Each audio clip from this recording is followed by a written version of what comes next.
Bonjour et bienvenue dans cette nouvelle vidéo support de formation PowerPoint où nous allons aborder les en-têtes et les pieds de page. Vous pourrez télécharger ce fichier qui nous servira d'exemple dans un lien sous la vidéo. Alors, en-tête et pieds de page, pas vraiment, parce qu'en fait au niveau des diapositives, il n'existe que des pieds de diapositives. Alors, on va passer en revue notre diaporama. Nous avons en tout jusqu'à présent 11 diapositives. Ce sont des diapositives qui nous ont servi à faire des exercices dans des vidéos précédentes. Ok, nous aimerions mettre sur toutes les diapos, sauf bien sûr sur la première diapo, le numéro de la diapo avec une date et un petit commentaire. Vous pouvez accéder aux en-têtes et pieds de page dans Insertion, Insérer, et là vous avez en-tête et pieds de page. La fenêtre s'affiche et là, attention, vous avez deux onglets. Vous avez diapositives et notes et documents. Notes et documents, on laisse de côté pour l'instant, on va se concentrer sur diapositives. Alors, ici, dans le thème que j'ai choisi, j'ai 3 emplacements. Et vous aurez toujours 3 emplacements, au maximum 3 emplacements dans vos thèmes. Vous avez la date et l'heure. Et bien ici, si je coche la date et l'heure, elle s'affichera ici, vous voyez, en bas à droite. Là, j'ai l'aperçu de mon thème. Hop. Si par contre, je fais annuler. Ne faites rien vous, mais regardez. Là, j'ai un diaporama qui est complètement vierge. Si je fais insertion, en-tête et pied de page, et si je coche date et heure, la date et l'heure, dans une diapositive qui n'a aucun thème, s'affichera en bas à gauche. Conclusion, tous ces éléments, date et heure, numéro de diapositive et pied de page, vous pourrez les retrouver selon vos thèmes, mais l'emplacement peut varier. Allez, je fais annuler, je ferme ça. Me revoici sur mon exercice, insertion en-tête et pied de page. La date et l'heure s'affichera donc en bas à droite, avec le thème que j'ai. Deux possibilités, soit mettre la date automatique, ici le 14/08/2016, soit mettre une date fixe, par exemple le 18/10/2016. Ensuite, vous avez numéro de diapositive. Je coche et je décoche, et là j'observe que ça se mettra en haut à gauche, c'est-à-dire ici en fait. Je le veux. Ok. Dernière possibilité, pied de page. Pied de page correspondant à une grande zone de texte libre. Et elle s'affichera ici en bas. Je vais mettre conférence réforme 2016, par exemple. Et naturellement, je vous invite très fortement à cocher ne pas afficher sur la diapositive de titre. Ici, il est hors de question de faire appliquer, sinon tout ce que j'ai fait ne s'appliquera qu'à la diapositive qui est sélectionnée, c'est-à-dire la diapositive numéro 2, ici.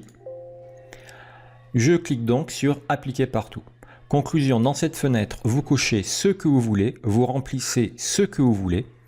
Mais par contre, vous cochez bien ne pas afficher sur la diapositive de titre et appliquer partout. Hop, sauf bien sûr si vous voulez faire du travail très spécifique. Voilà, donc sur la première diapo, je n'ai rien du tout, impeccable, c'est ce que je voulais. Sur la diapo 2, jusqu'à la dernière diapo, j'ai bien ici en bas à gauche, conférence, réforme, blablabla, et ici, la date. Si je veux modifier cette mise en forme ou modifier la disposition, ce travail sera à faire dans les masques et non pas dans chacune des diapositives. Donc on verra le travail des masques dans une autre vidéo. Ok, alors autant vous dire ça de suite. Aujourd'hui, les pieds de page, on ne les voit quasiment plus. Les dates, on les voit également de moins en moins. D'accord, ça fait vraiment un petit peu old school, un petit peu désuet d'afficher tout ça sur les diapositives. S'il faut, oui. Si c'est une présentation très institutionnelle, que l'on fait très cadrée, oui, dans ce cas-là, vous mettez tout. Voilà. Si c'est par contre un diaporama pour un service par exemple, eh bien uniquement pour les personnes du service, on peut afficher les numéros des diapositives éventuellement. Voilà. Si par contre c'est un diaporama pour une formation, vous utilisez PowerPoint pour faire un support de formation, dans ce cas-là, oui, il est intéressant d'utiliser les pieds de page et les dates. Ok. Allez, moi je vais enlever dates et pieds de page, je ne laisse que le numéro et je fais appliquer partout bien sûr. Voilà, donc là j'ai le numéro sur chacune de mes diapositives, sauf bien sûr sur la première. Ok. Ensuite, soyons un petit peu curieux, dans en-tête et pied de page, il y avait aussi l'onglet Notes et documents, avec ici un aperçu, 4 zones, 2 en haut, 2 en bas, et ici 4 éléments, la date et l'heure, pareil que tout à l'heure, qui pourra s'afficher en haut à droite, automatique ou fixe, le numéro de page qui s'affichera en bas à droite, l'en-tête, zone de texte libre, et le pied de page, zone de texte libre. Par exemple, en en-tête, je vais mettre service formation, et en pied de page, je vais mettre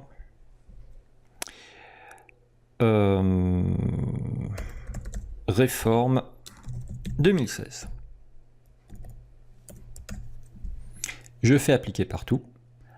Mais ces notes et documents n'apparaissent que lorsqu'on imprime.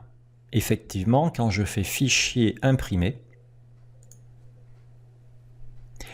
soit je peux imprimer la diapositive en page entière, ok, ici, soit les pages de notes, et si j'imprime les pages de notes, là, j'ai mes en-tête et pieds de page que je viens de paramétrer.